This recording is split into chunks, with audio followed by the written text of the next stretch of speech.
Olysée Odia, c'est une femme charismatique. Elle sait ce qu'elle veut. Vous avez senti que Nicolas Kazadi a comme collègue attend à répondre Olysée Odia. Mais interview les cas qui voient Nandaku ya Nicolas Kazadi. Mais par contre, la forme kakawana politique mutu talaka journaliste munene anti politique mutu. Kaka koseka ya pamba sans charisme. Donc on a remarqué quelque chose que politique mutu est venu avec les tapis rouges. A tapis rouge na makolo ya Nicolas Kazadi a ekotambola Nicolas tapis rouge. Donc il y avait rien de frappant sauf que Nicolas Kazadi est beaucoup mis contre na kati ya mai. Depuis qu'il y a le mois comme ministre de la finance, dollar et matakali société. Olu sekuno basanjo yepe a eko yepe santiseke di même presque même langage. Ko traîner te, ko tikate makambo ke na mulai.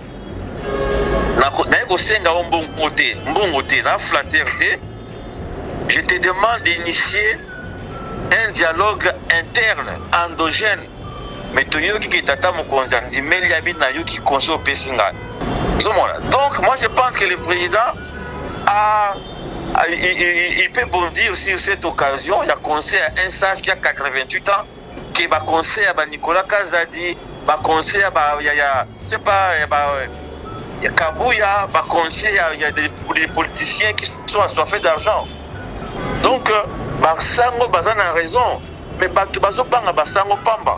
Bazo Kansaki Basango Baliba Boto la Félix Bokonzi. Mais non, c'est pas ça. Oyebi que accord Basan à Washington. Ezali accord au Basi Basalango Kala. Peuple congolais a Ebakate. Si on est Babomisi Batou, après Babi Barosala, c'est les faits. Et on est dans le Parlement. Intérêt à peuple congolais est alité. On a intérêt personnel.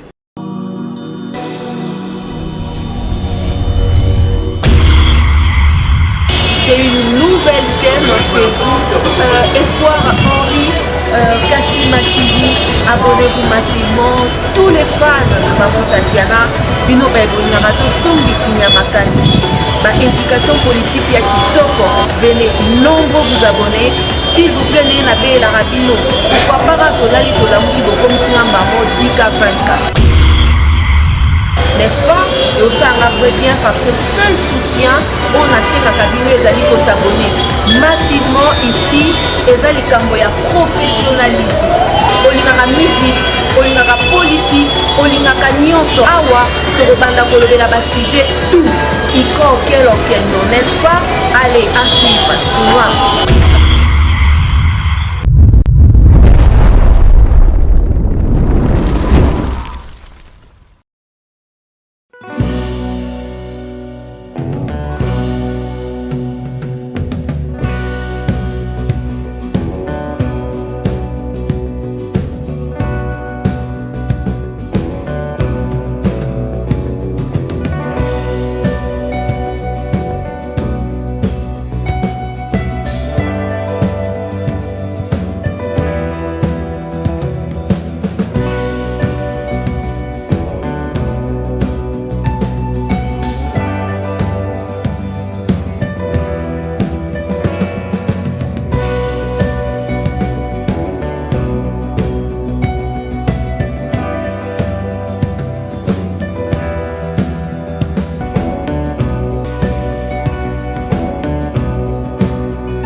Bienvenue à vous nos fidèles internautes de Espoir HK Télévision.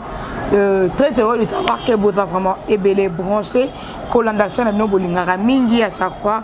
Oh wapi vous mesana kotala na tango nyoso pe na ngonga nyoso. Et ezali bongo abino cadette muswamba molobela bino o mopalanga nisi sango. Oila bino masolo ya lolenge na lolenge. Alors, dans l'émission, nous avons lelo chronique de coach. Oh, wapi to sala ka bongo duplex na bande ko bazali na ba misika na biso na tina kolobela matali toujours politique ya mboka Congo RDC. Alors, na chronique de coach à lelo tokozala bongo na le coach Henri Kassima yende akozala bongo lokola invité na biso ya mokolo lelo. Le coach Henri Kassima ya azali bongo na mboka ya France pour nde tokosola na na nzela ya duplex, c'est-à-dire na nzela ya téléphone. Alors tozo lancer appel pour na tina ko kotisa ye en communication na biso. Ce qui peut mituna ezali bozangisa te bokomaka yango tokozanga te kotuna yango. Ce qui peut mituna ezali na o etali chronique de code to pe ba émission misusu bo komelaka biso yango ezala apena important pour que toza voilà. Et aussi ceux qui n'ont été au s'abonner, bandana ko s'abonner, ko liker et aussi ko partager lien pour que baninga misusu pas la paix informer hein moni pour que ozala ora actualité activer son de cloche na yo comme ça et que ça la que yo peut ozala toujours à la page na Matali politique ya mboka Congo RDC en direct ya Espoir HK télévision pe lisusu na nzela ya molobel na yango Mama Cadet Mouswamba. Voilà, allô moi Namboka Henri Kassima. Oui, allô, bonjour. Bonjour moi Namboka, bonne santé, ozali malamu? Oui, grâce à Dieu, santé zali malamu. Nabino kuna yo pe santé za bien? Oui, na lisungia yawe tozali penza malamu. Balandi nyonso tu ya Espoir HK télévision ba fidèle abonné. Ba réclamaki na tina ya chronique de coach le lengeni ni to stopaki alors to la kaki ete to sala yango mokolo malelo lundi lokola et cela qui ko raté samedi alors yango to benyo na tina ete to sur la Matali politique ya mboka Congo RDC. Est-ce que vous allez prêt? Problème tena ceux qui ont sollicité ngai na kokika kondima pona ko éclaircir peuple congolais na ba zone d'ombre mususu oyo batumbingi bazo comprendre te. Y a pas un souci pour ça. D'accord, tozo beta masolo Matali politique ya mboka Congo RDC. Pambate to silaki kolanda ba accord oyo sili ko signame to zana no accord oyo ya Washington pe lisusu accord oyo ya Qatar. Donc ba accord signamaki na Qatar na oyo ya Washington. Yebisa biso na mwana mboka. Bokeseni na kati na yango ezali nini? Na les deux accords wana accord ya Washington pe lisusu accord ya Qatar. Différence ezali na kati na ba accord wana. Oui, il y a une grande différence. Parce que accord il y a Qatar, il y a accord moko endogène. Ezali endogène, c'est-à-dire quoi? Ezali accord il y a makambo o Italie kati ya mboka Congo, le peuple congolais. Donc au Italie les citoyens congolais. Par contre, accord il y a Washington, ezali accord au Italie l'État congolais et l'État rwandais, y compris aussi troisième acteur a commis, État américain, et puis quatrième acteur a commis l'État français. Donc, accord il y a Washington, il y a accord exogène. Ils allaient au Italie, Bakambo, il y a Congo, là, Libanda. C'est ça la différence. Ok. Ce qu'on a dans la carte, il y a expliquer. Accord il y a Washington ezotala ndenge tozo kabola territoire na biso na Rwanda, c'est-à-dire quoi? Nous partageons la même frontière biso na Rwanda. OK. Tozali na ba matière première na biso na Masisi na Goma na Est Mobimba. Rwanda zana ngote. Sikoyo Rwanda depuis plus de 30 ans azo sala biso guerre pour tout partager na matière wana. Ba minerai na biso. Malheureusement biso tozali na makasi ya kobonisa Rwanda te. OK. Mais je vais vous rappeler quelque chose. Pourquoi Rwanda azali kosala biso matata wana pona nini? Pona nini? Moi, j'ai compris quelque chose. Oyo batumiki bazobosana. Soki Olandi député ex-député ya ECD Jean-Baptiste Kasekwa. OK. Oyo abandaki kopesa cours na Rwanda na ville ya Gisenyi. Aloba boye. Aloba ba enseignement oyo ezopesama na Rwanda bazoyebisa bana ya Rwanda ba Rwandais que matière na biso enfin territoire na bango ezalaka kala ti ba masisi nyonso wana ezalaki territoire na bango. Donc na école bana ba Rwandais bazotanga ke ba territoire oyo bazo occuper est na sud Kivu ezalaka avant indépendance na vers les années 1800 ezalaka territoire rwandais. Donc yango bazo bunda po ba récupérer territoire na bango parce que bana na bango bazo tanga zo tika na mutu na bango. Alors que ceux qui siko ba on nous parle maintenant de répartition à la richesse. Okay. Comme la richesse. Au Rolanda Sikoyo, en 2010, je crois, le 25 février 2010, ou je crois 2010, si ce n'est pas 2002, 2010, Sarkozy a salaki discours dans Rwanda. Conférence de presse conférence de presse hier na Kagame, Sarkozy a lobby Rwanda ils allaient payer mouké, ils allaient na densité mouké, il faut to kabola ba richesse.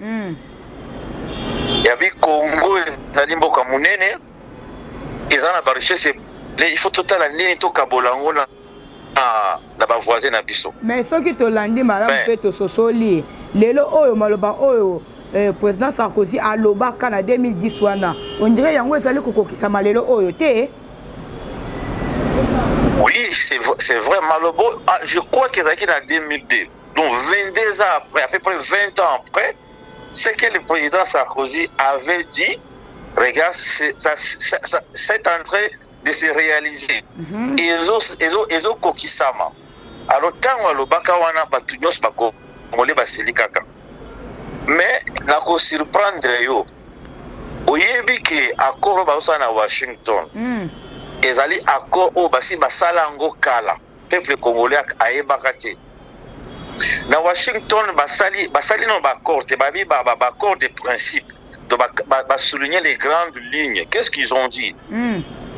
Ils ont dit ceci que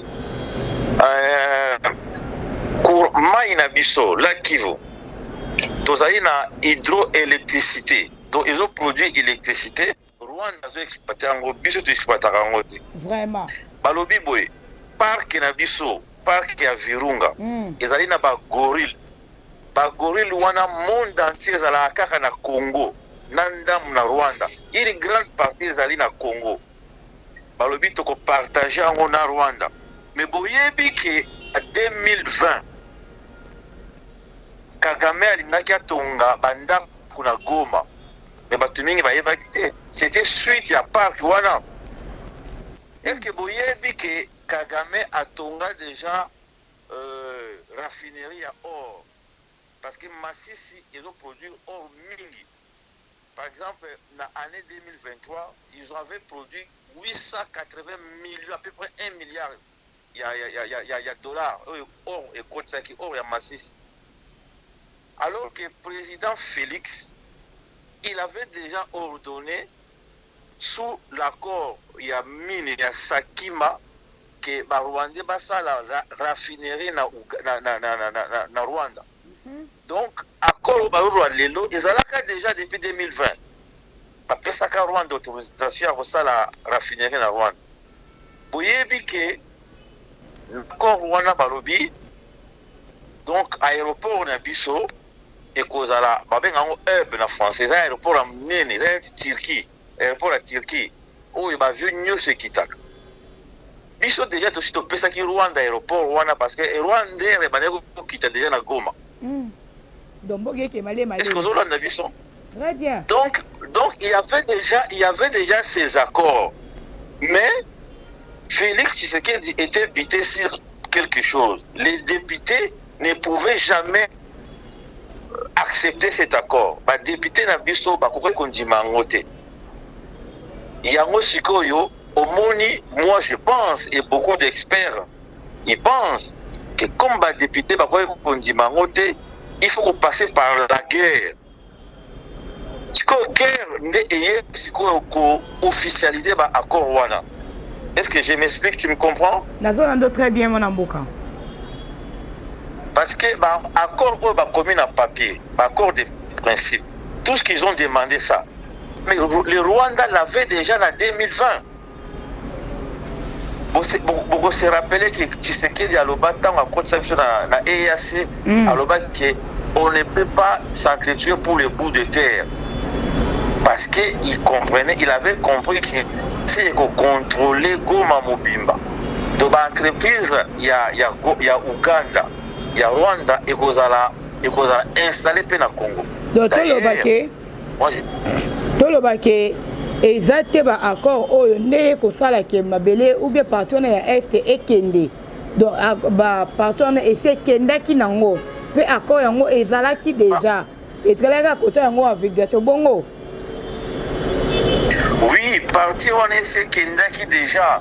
Sikoyo omoni oyo bazo sala na Washington. Ba Rwanda ba yé ba américain, ba yesi ba américain. Tala to signaki na Félix Tshisekedi ke ba vient na biso ki tara na Goma. Tala to signaka na Tshisekedi que toute la raffinerie ya or na Rwanda poto zo ka Rwanda to bana uzona masisi na territoire est balexi ba américain. Tala déjà na Félix Tshisekedi to signaki parc ya Virunga to tonga banda na Goma po ba touriste ba ya balexi ba ko ba signaka na Félix déjà na 2020. Alors les Américains ont dit à Félix, mais tu n'es pas sérieux.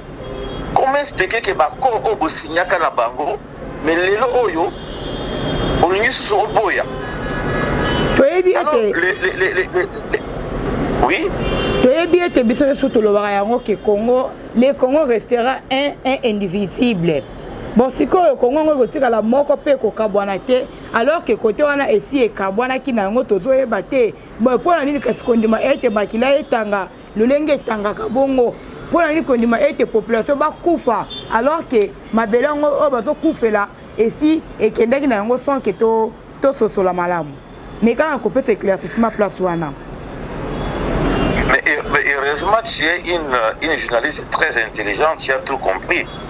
Pourquoi tant de morts? Pourquoi Batu Bakoufi est belé? Mais Batu Bakoufi est belé pour Nanini. Parce que pour plan à Bango et Salema, il faut Batu Bakoufa. Pour les cachicons accord, pour Yoki Nicolas Kazadi, la politique qui monte à vie, accord, les accords très bien. Toro le bel interview à Nicolas Kazadi, tout le bien.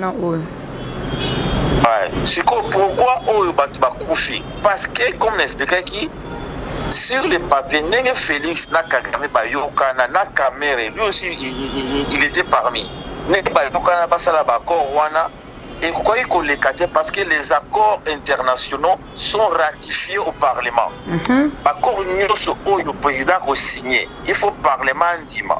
Mais dans le Parlement, il y a des parlementaires d'origine de l'Est qui ne peuvent jamais accepter, ou ce n'est pas seulement les gens de l'Est, les députés de l'Est, tout Congolais ne peut accepter cela. Donc, pour ce il faut que ça la guerre. Tout signer d'accord. En réalité, les accords là ont été déjà signés avant. Si on est bomisi batou, après babi ba ça c'est le fait. Puis on est dans le parlement. Et qu'on est dans le parlement parce que le parlement, ce qui est l'équipe dans le parlement et qu'on doit faire vert. Vous savez pourquoi on doit faire vert dans le parlement? Pourquoi? Parce que le président du parlement, M. Vital Kamerhe, lui-même, il est le fervent artisan à l'accord. Ok.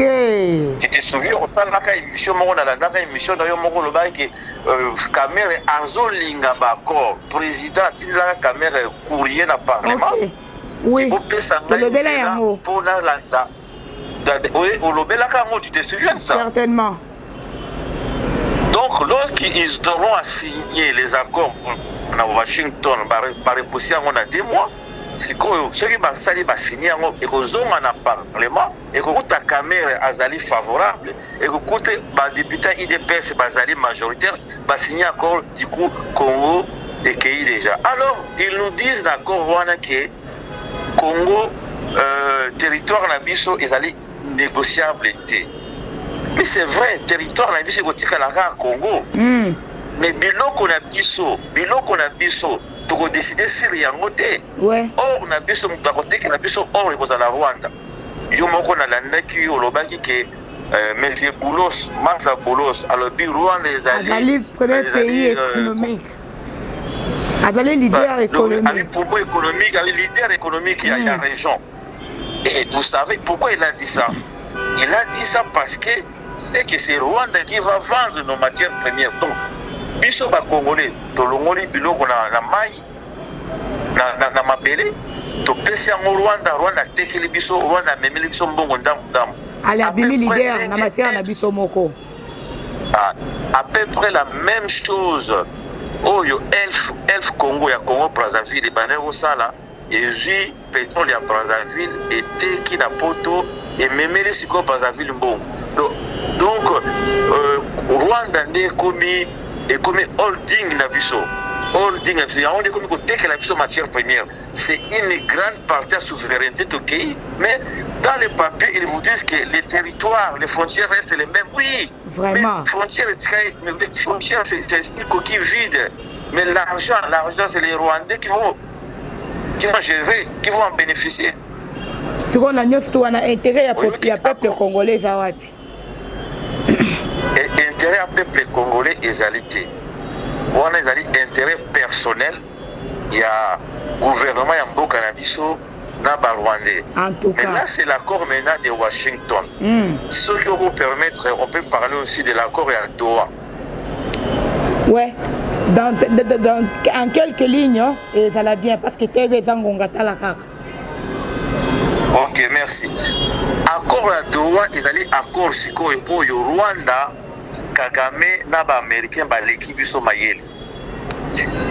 Balobi beaucoup coopérer na accord à Washington. Accord à Doha ezali Bertrand Bisimwa bato M23 AFC siko biso na biso ba Congolais. Or, soko tali Martin Fayulu aza forté, un président qui avait été élu à 62% mais a mobilisé à batouté. Lelo yo akimine Congo, on a mobilisé bato na Congo, akimine Congo a na poto au sein de la conférence de presse. Alors qu'il fallait mobiliser bato na Congo, ba marcher à la poto, c'était andi ma négociation na Congo. Mais Katumbi aza na poto. C'est ça nga ya ko mobiliser ti Martin Fayulu te. C'est quoi accord ya Doha, ils allaient accord endogène, il y a bato le peuple congolais. Dans le cas d'espèces, bah participer M23 na kati comme peuple congolais. Mais M23 a signé démission, il y a Félix Tshisekedi. Motuna moko pona M23. Avant tout cela, il faut Félix Tshisekedi au longo président au démissionner. Mais c'est là où les choses se compliquent. Donc, kuna na Washington, ba ko signer ba accord, ba teka Rwanda teka biloko na biso Rwanda siko comme na Doha, Rwanda koloba makamba Doha italinga ite. Siko bino na bino ba Congolais boyoka. Quand comme bino na bino ba Congolais boyoka na à M23 koloba mo poto yokana, yo Tshisekedi aussi sali des mandats na yo d'abord un sur constitution te siko yo il faut démissionner. Oyebi na négociation il faut demander beaucoup pour gagner un peu la moitié. Donc, c'est pas 5 démissions, mais ce qu'on va démissionner, un président qui règne mais qui ne gouverne pas. En tout cas, c'est que cela veut dire. Donc, on a président Moko, comme président, la constitution va changer na Togo. Va voter président Moko, président Ngo, à ça la année logo, c'est un symbole. Mais tout ça va gouverner. À peu près, et l'autre papa Etienne Tshisekedi a signé Mobutu la conférence nationale. Donc, à peu près un président, il y a Allemagne. Est-ce qu'il y a un président Allemagne? Il y a un chancelier, il y a un président Israël, il y a un premier ministre. Donc, peut-être c'est ce que M23 va obliger à Tshisekedi. Et c'est les M23, y compris quelques leaders qui ne sont plus forts comme avant, qui vont maintenant commencer, qui vont faire le gouvernement d'union nationale. Parce que tous les armées, lobby na oti oka dimanche awa communiqué armée na biso bazo regretter que M23 ont avancé vers Lubero. Lubero est musika te na na Butembo. Ok. En quelques mots, je crois que vous comprenez namke. Na comprendre ce que mutuna moko ezali wana. Na tina la M23. Nani nda ezali base arrière na bango. Est-ce que ezali Rwanda to pe ezali Uganda? Ah, très bonne question. Très bonne question. Monaki, un économiste président, il y a les bases de Papa Ale Bolodjo, un homme très intelligent. Ok. Vraiment, il est très. A utayi ko sala démonstration moko je crois que pas na yo. Alors ba M23 baza na base arrière na Rwanda. Mais moi je vais rajouter quelque chose. Base arrière il y a M23. Celui qui l'a dit genèse il y a histoire, il y a deuxième guerre il y a M23 oui banaki na 2021. Base arrière na bango ezali na Uganda. Do eza Rwanda te zande Uganda. Oui, que Bunagana est à frontière na Uganda. Ok. Lorsque le M23 avait pris Bunagana, c'était le M23 qui était au Rwanda ou en Ouganda. Et là, M23 est allé na Ouganda. Parce que après 2013, M23 est Kabwanaki. Ici, moi, na Runiga, Akimaki, na Uganda, na Rwanda. Ici, moi, na Sultan Makenga, je crois, ou bien Willy Ulingoma. Batikalaki na Uganda. Quand batikali na Uganda, basali repris na bango na Uganda na 2021. Ba attaqué biso et non par Rwanda. Ba attaqué biso na Uganda.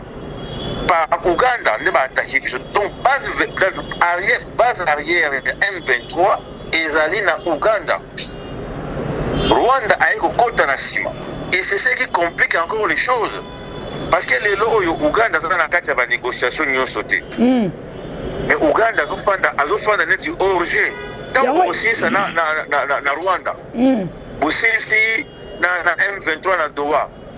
Ouganda kokota sikola. Parce que on ne peut jamais oublier que base arrière, il y a M23, il y a Kero Tozo Bundanamo Sikoyo, ezalaki Ouganda na Bunagana. Vraiment. C'est un détail que beaucoup ignorent.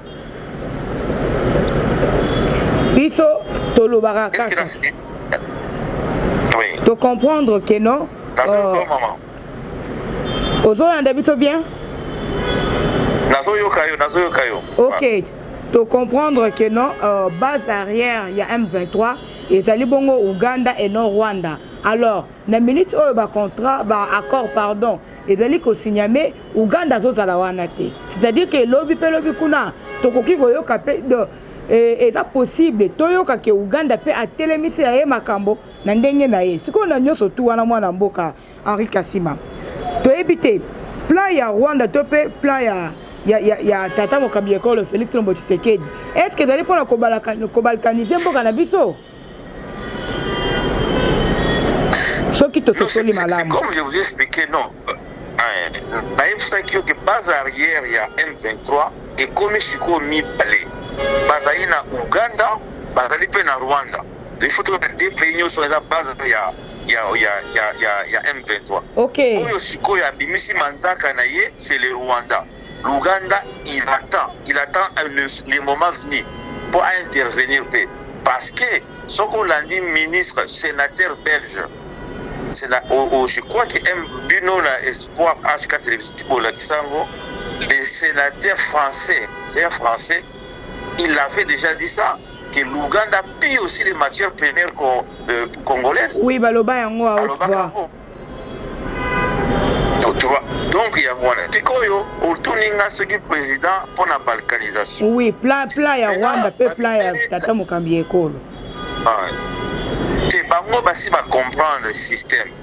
Ba ebi que balkanisation au bazo sala na Congo, ce n'est pas une balkanisation ya kokabola mboka, non. Balkanisation la bango c'est comme balkanisation très intellectuelle. C'est-à-dire quoi?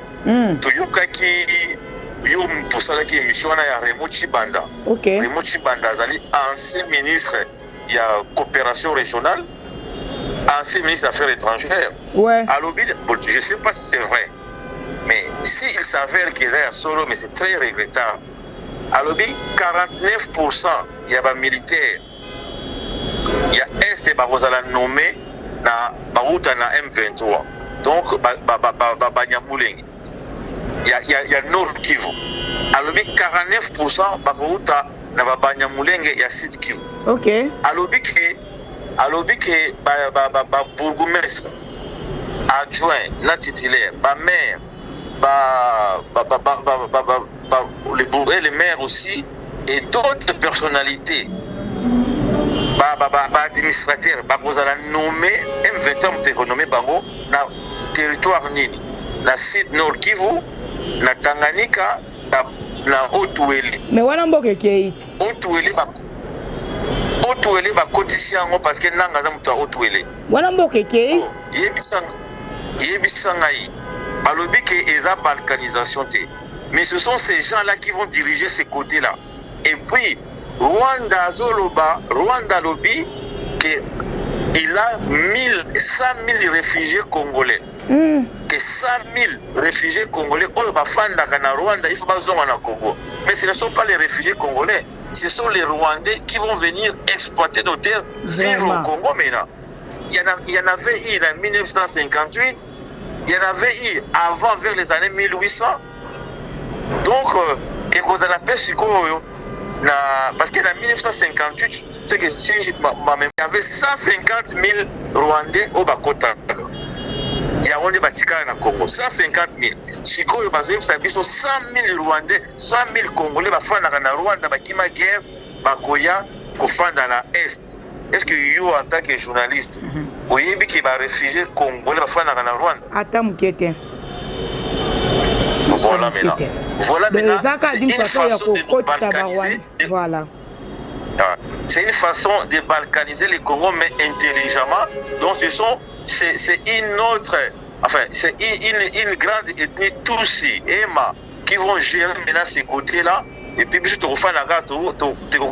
contenter car dans la province de Tsekali. Mais dans la côte déjà wana bakopousa na malemele maintenant ba province au misusu. Baloba ke mutu azaka jamais satisfait. Ce qu'on peut c'est ndambo asengi mususu. On peut c'est asengi mususu. Donc tu as tout compris. Vraiment. Kasi to lobela pena beaucoup tani. Ya zata mokambia ekolo na ex-président ya Nigeria o apebengami na kombo ya Olusegun Obasanjo. Alors, yep ex-président oyo azali pe parmi ba facilitateur na biso. Toujours qu'on a la makambo bazolo ko faciliter biso na dossier ba négociation oyo na éviter beaucoup tani na bango wana. Est-ce que ça aussi un plus ya na makambo oyo zota la ba guerre est wana? Oui, mais d'abord il faut d'abord remercier ce monsieur qui a 88 ans, qui a fait dans 30 heures de vol. Il a fait les États-Unis, il a fait Doha, il a fait l'Afrique du Sud, il a fait Harare, il a fait Kinshasa. Donc, à Tamboy na Ajnaye, azalaki na États-Unis, à Longwa qui na Qatar, à Kuta na Émir à Qatar, à Longwa qui na aéroport ya Zimbabwe, à Kuta na Kabila. Ake nani na Afrique du Sud, à Kuta na Mbusta Nyamwisi, et puis à Kuta na Tshisekedi. Selon RFI, na ba indiscrétion mususu balobi que c'est d'abord un gars expérimenté. Azan ancien président ya Nigeria, aujourd'hui c'est un grand homme d'affaires. OK. Azan ba poulaye na ye, azeka par jour, si je m'abuse, ou par semaine, $200 000. Il y a business là. À 88 ans, c'est un homme comblé. Vraiment. Donc, Azan ancien président ya Nigeria, na accord il y a 2012. Il y a 2012, yé ndi azalaki initiateur facilitateur. Na ministre affaires étrangères à l'époque Raymond Tshibanda. OK. Donc ayebi situation très bien. Balobi que akutani na Kabila. Kabila ayebi c'est que il a rien à faire, c'est qu'il faut alongwa. Il y a une cause ya makambo. Ake akutani na nani na Musa Nyamwisi. Musa Nyamwisi ayebi c'est que makambo ezoleka na Congo, l'homme providentiel azate. Donc mutu nyonso aza important. Ezaka Kabila te. Musa Nyamwisi ayebi tout le monde est important. OK. sikoyo ake na Doha ayoki makamba Doha ndenge ba expliquer siko aye pa Tshisekedi président Tshisekedi alobi boye il paraît, moi je mets ça au conditionnel, qu'il y a un président Tshisekedi qui je ne suis ni flatteur ni quelqu'un qui vient ou demander de l'argent. Je viens tout simplement te dire la vérité.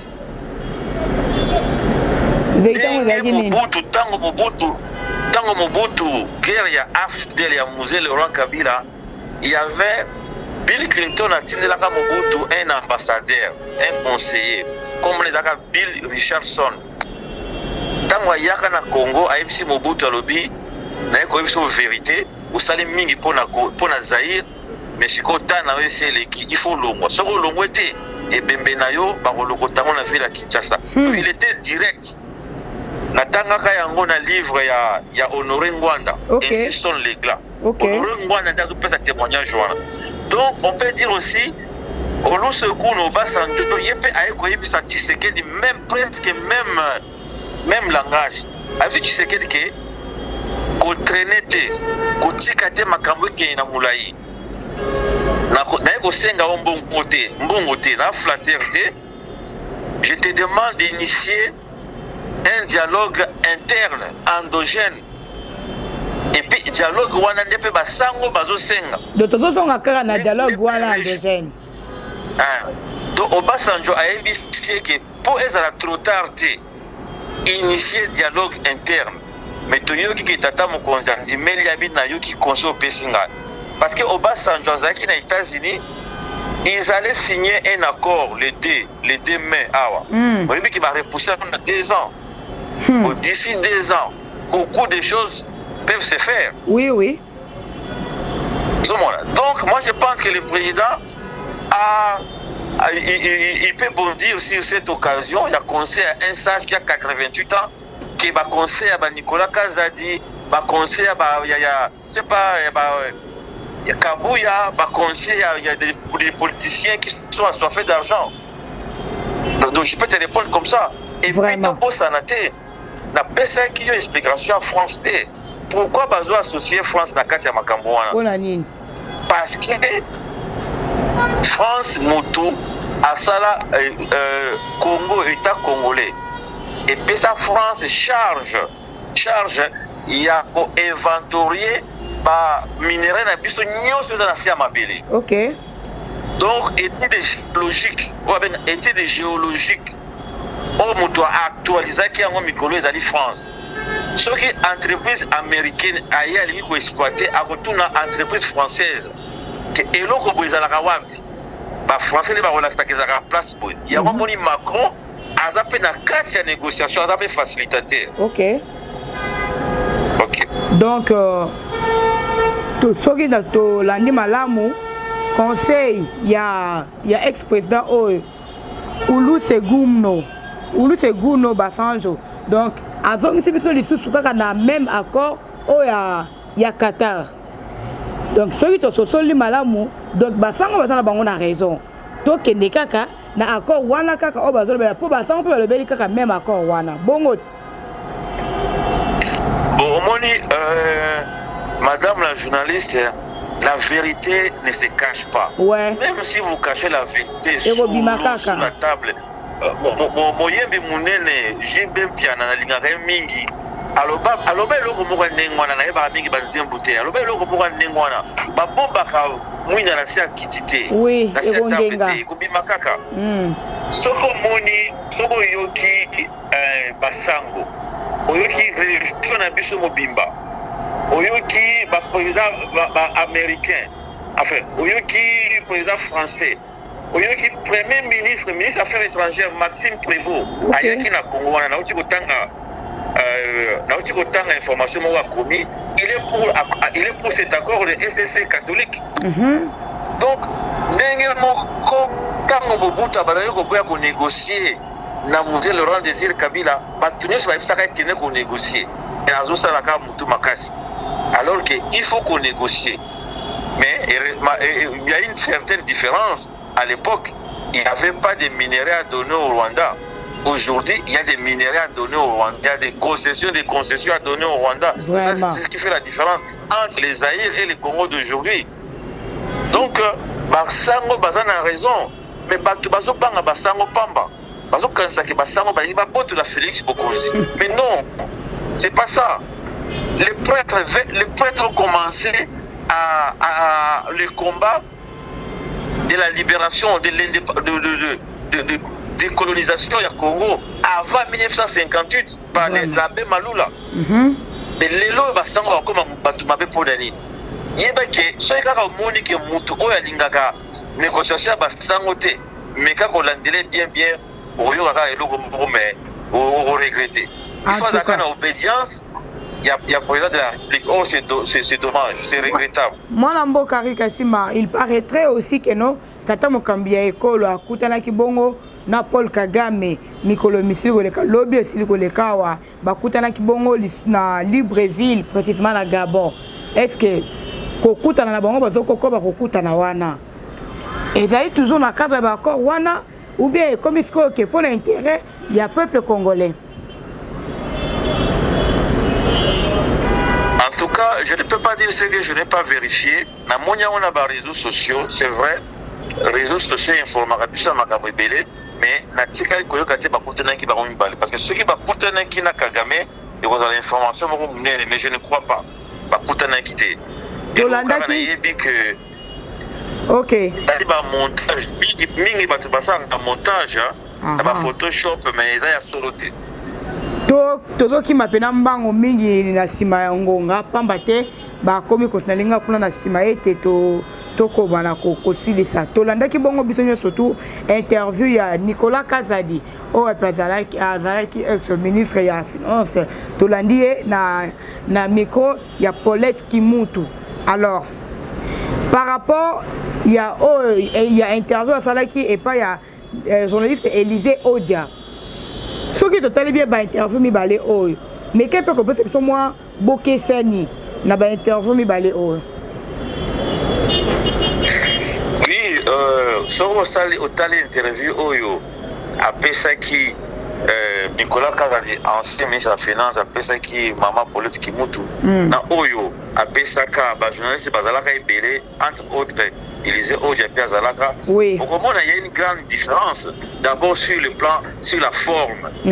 Au Roman, Élisée Odia, c'est une femme charismatique. Elle sait ce qu'elle veut. Elle sait ce que l'opinion congolaise attend d'elle lorsqu'elle est devant un chef, devant un ministre. Au moment qui est un ministre de la justice, n'est vraiment Benda Pika. Tout le monde est Nicolas Kazadi. Vous avez senti que Nicolas Kazadi a comme collègue attend à répondre à Élisée Odia. Mais interview les cas qui voient Nandaku ya Nicolas Kazadi. C'est là où j'ai aimé cette dame. Azali il est au palais du monsieur, mais il ne baisse pas sa tête. Elle ne baisse pas sa tête. Elle pose des questions justes et courageuses. Mais par contre, dans la forme, Kakawana, Paulette Kimutu, Taraka, journaliste, Paulette Kimutu. Mutu jeune fille nous tabane ko rêver à Paulette Kimutu. Certainement. Mais les lots tala koseka ka koseka ya pamba sans charisme. Donc on a remarqué quelque chose que Paulette Kimutu est venu avec les tapis rouges. A tapis rouge na makolo ya Nicolas Kazadi a ekotambola Nicolas tapis rouge. Donc il y avait rien de frappant sauf que Nicolas Kazadi yemo kwa zomi kotsa na kati ya mai. Au sens qu'il est venu se défendre alors que le jugement, le procès le jugement était rendu déjà. Qui est Azalaka témoin, dans Makambo, il y a 400 millions de dollars pour le forage. Forage, afutaka ngo na procédure d'urgence. Mais la zoka ma politique qui monte a tourné Makambo wana te. Même Cour de compte, où ils allaient institution. Oyo est condamné que 40% ezalaki na procédure d'urgence tant que azalaki ministre ya finance 40% à paiement mais pour l'autre qui monte on n'a pas vu tout ça ce qu'on a remarqué et le monsieur est venu encore enfoncer Matata Ponyo alors que Matata Ponyo azali camarade na ye azoki la matata ponyo mawa mais na dossier ya moni matata ponyo ye moko ami kotisaki na kati alors que ya lobi matata ponyo za camarade na ye mais il aura fallu qu'il afuta matata ponyo 5 millions de dollars vraiment oyo matata ponyo BAD Banque Africaine de Développement matata ponyo a travaillé là bango sala bango recherche il fallait ba futa et ba futi mbongo ekoi na banque centrale Nicolas Kaza de Mutaboya ko futa ngo améliore mais comme surprise azo yebisa biso ke aza camarade ya matata ponyo abosani yango to ndenge te abosani te c'est la politique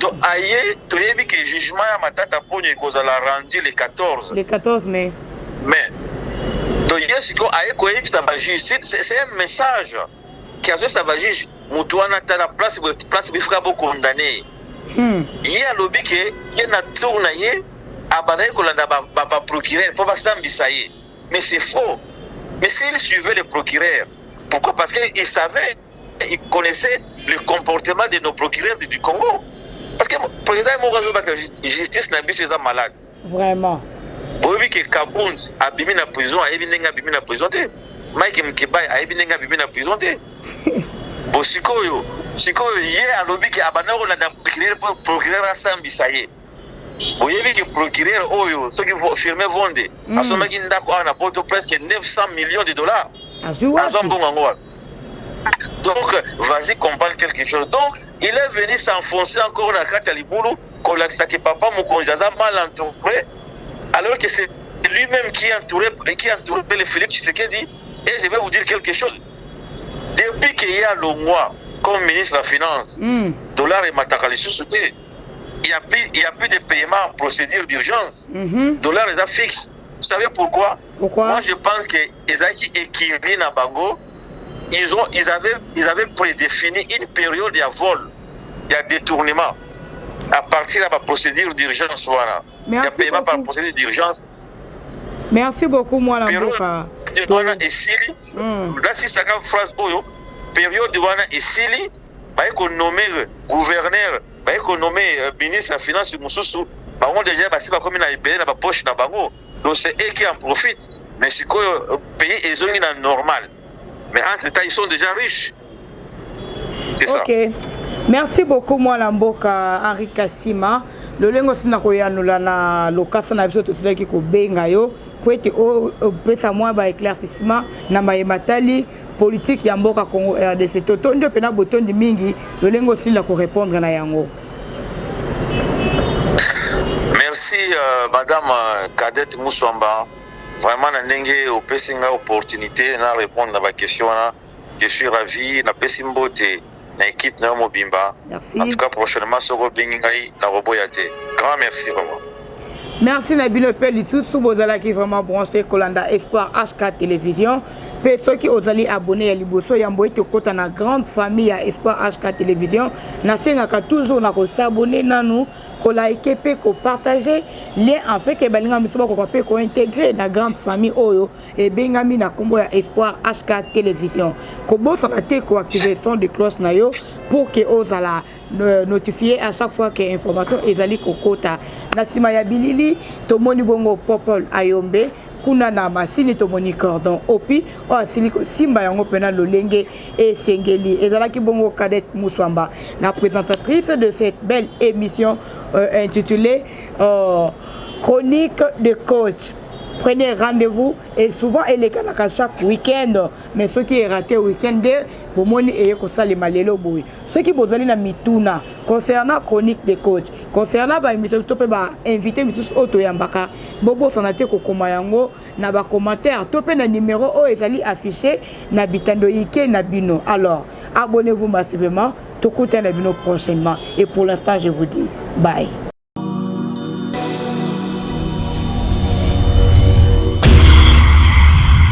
C'est une nouvelle chaîne chez vous, Espoir Henri, Kassima TV, abonnez-vous massivement, tous les fans de Maman Tatiana, Bino Baibounyama, Tosombitinya Makani, ma éducation politique ya Kitoko, venez nombreux vous abonner, s'il vous plaît, n'ayez la rabino, pourquoi pas Tolali Tolamuki, comme si un maman 10K 20K.